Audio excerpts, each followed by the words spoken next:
Working with weather manipulation is not what I expected to be doing, but that's what happened a few days ago. I worked with a mechanism and disabling that and dismantling it and returning it back to sender. And this is what I would like to share more about that process today. My name is Tania Aurora Whitecrow.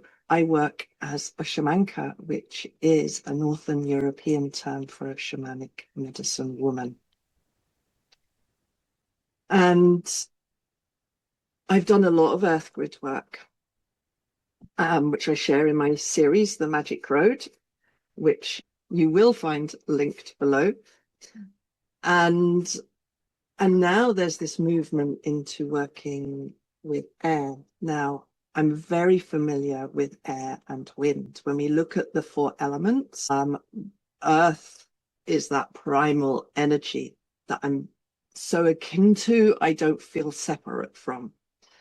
I would say the next element that I'm really familiar with is air and wind. Okay. And of course we all breathe, but by that, I mean that energetic association. So I feel somewhere in my past lives, when we look at it from a soul perspective, air was probably the next element that I mastered after earth. So I'm just sharing that to demonstrate or illustrate this strong connection that I do have with the air and the wind, and working with that. So a few months ago, when I really connected in with some of the winds, because in where I live, though it's known to be wet and windy, there's been a lot more. I mean, we're getting storm winds weekly, sometimes more frequently than weekly over the winter, and now that's happening over the summer. So it's nearly all year round.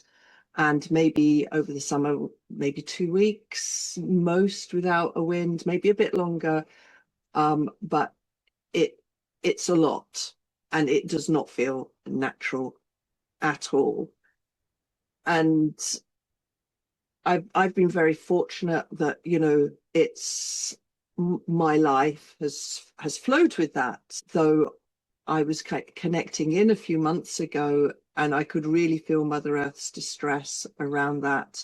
I could really sense the unnatural aspects of the wind. As I was mentioning, the wind is my ally, and there was something there that did not feel the same as that kinship and allyship. There was something there that was manipulating it, and Mother Earth was really like, I've had enough of this.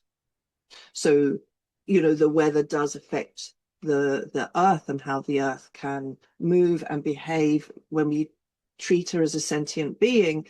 And it was holding her back.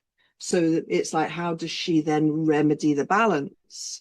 So we do this earth work, this earth grid work, but how can we remedy the balance if we don't pay attention to the weather and what's happening with the weather? How can we support her in that? So I was keeping my awareness, because I wait until I'm called. And then a few days ago, I was doing some work on an old shed roof and restoring that. And it got to the point where, and the weather was coming, and, because I'm working with the weather, and because it's a forecast after all, right? It's not a prediction. And the rain that was supposed to arrive didn't arrive, or it only came a little bit overnight. And so it was all going really, really well. And then there was this wind coming in. So, to be sensible, I was going to complete my work and get things covered up before the wind arrived. And like I say, I've been working very successfully with the weather. The project had taken longer as well. I thought I would get it done sooner, but I was at the point where I was putting like a fine membrane, like waterproofing membrane over it, so it's quite flimsy. And then the wind came, and it was just So I'm working with the wind like I'm familiar with, and sometimes the wind would work with me and sometimes it was working against me. So I was getting a real insight into the organic, natural aspects of the winds that I'm familiar with, and these more non-organic, unnatural parts, and really connecting in with that energy and getting a little frustrated and fed up. It's just like, you know what, I've had enough. A little bit like Mother Earth. I've had enough of this, you know, for heaven's sake. And so every now and again it would stop and I'd manage to get what I needed to get done. But I had to be really call in everything, all of the the wind beings that I work with. And yet, you know, I was not able to get it to stop. But I was able to work with the organic part of it so I could finish what I was doing. But it was very frustrating. At one point I fell off the ladder, and I know that that was interfering energy, because of the way I was cushioned when I fell off. And I always know when spirit's cushioning me like that, there was some other energy, some opposing energy, again, like that opposing energy that was within the wind. And the other curious thing was this fed upness that was happening, because that's like, it's like it's an old version of myself. And so I'm really connecting in with that and thinking, okay, well, maybe there's parts of that old version of myself that I still need to release. But it was curious for me. And I was allowing myself to feel what was feeling and becoming aware of what was coming up, okay, around that. But also it didn't feel as if it was mine either. So I managed to get everything completed and covered, so it was protected as well as it could be. And then, you know, spirit just guided me to go off and do something just to get me out of that scenario. So that's what I did.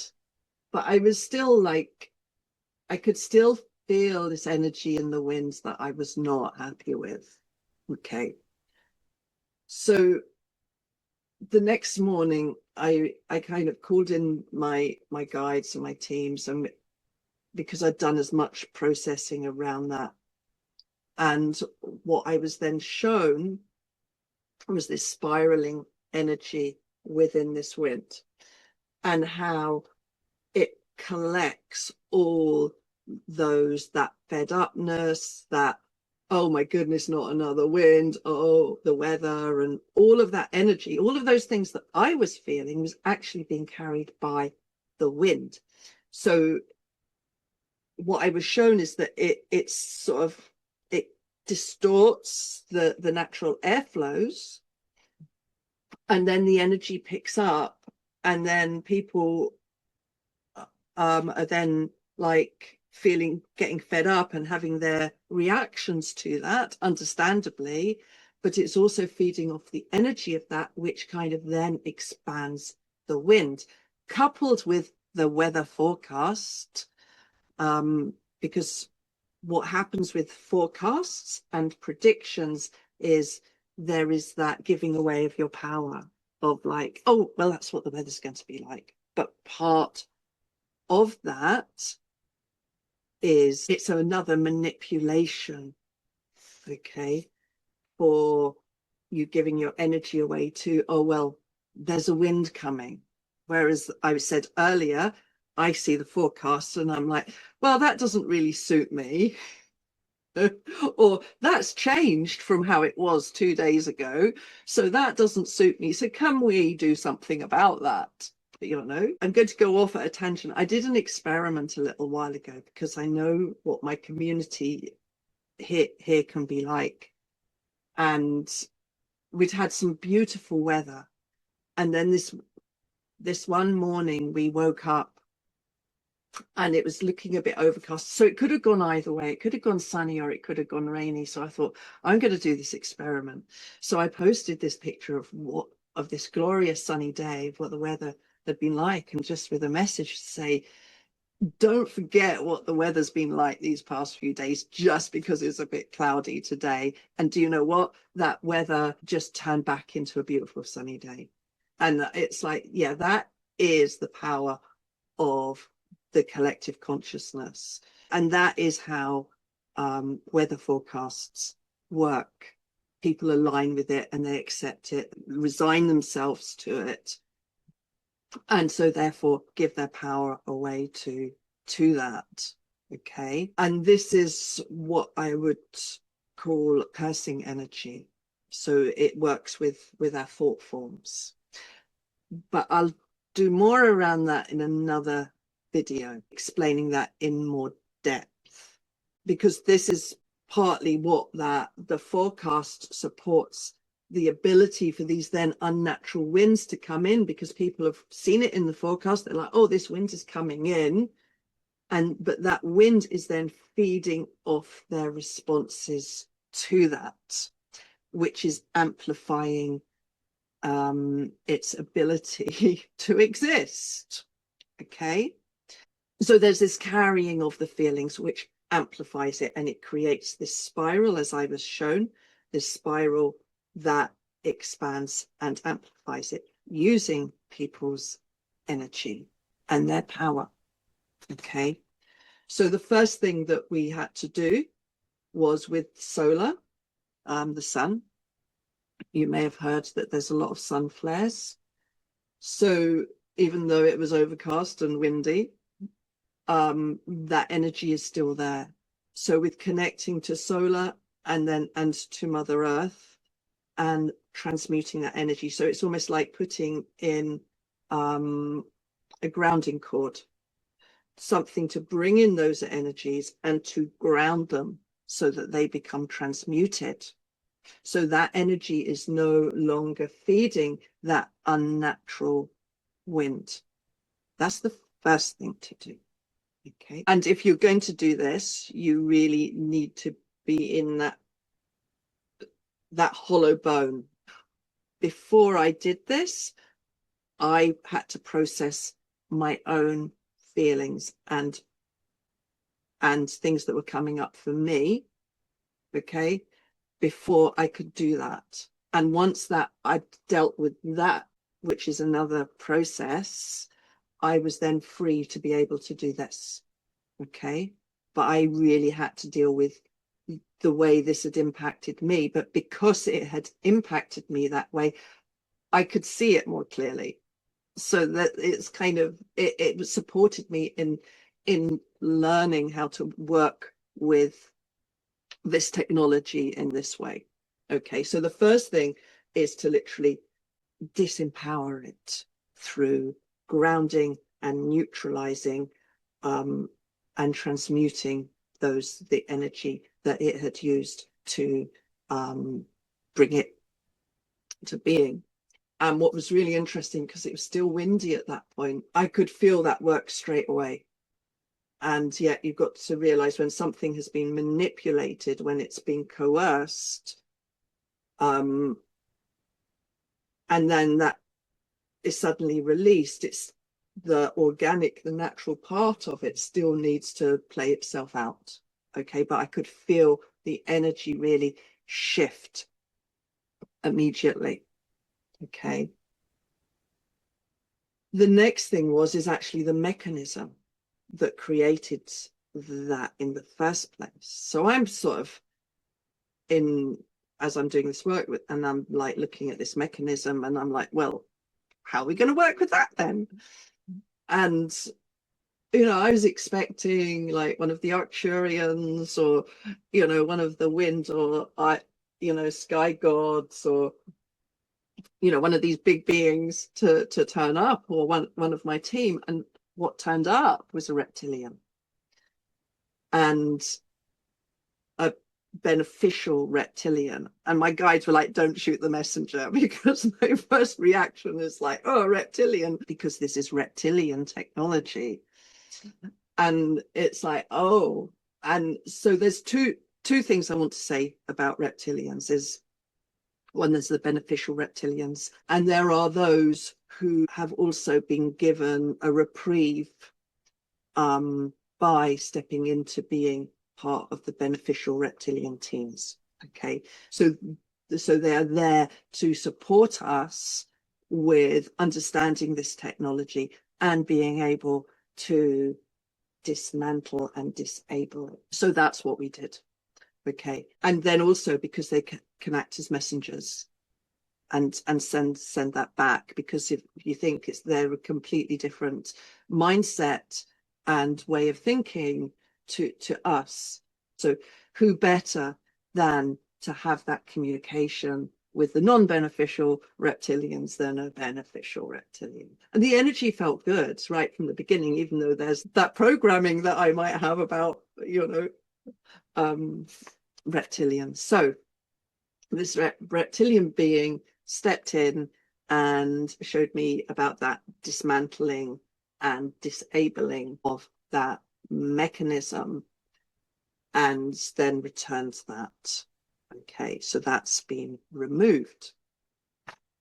So it's a kind of a synthetic core of that creates that kind of spiraling that then is able to absorb these thought forms, and as well as influence people's thought forms. If you remember, I was saying like there was a connection to an old part of myself that didn't feel right, and I was trying to work out,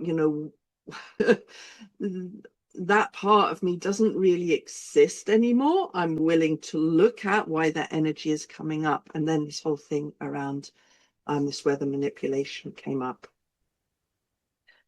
So that's really it. I've mentioned around the predictions, forecasts, and these sort of thought forms and what I call cursing energy that I work with a lot. I'm going to do a separate video on that because I want to keep this relatively succinct. The other thing that I would like to say is, this is just dealing with one wind, okay, and one at a time. So I really sense that there's more work to be done here, but this is part of that introduction to that work. Okay, and if you have any questions, please put them in the comments, and I will answer them either in the comments, or if they open up a bigger conversation in a video. I'd love to be able to do that. And also, if you could subscribe, and if you've got something out of this video, like the video, because all of that really helps me support and grow this small channel. Okay, sending you much love from my heart to yours.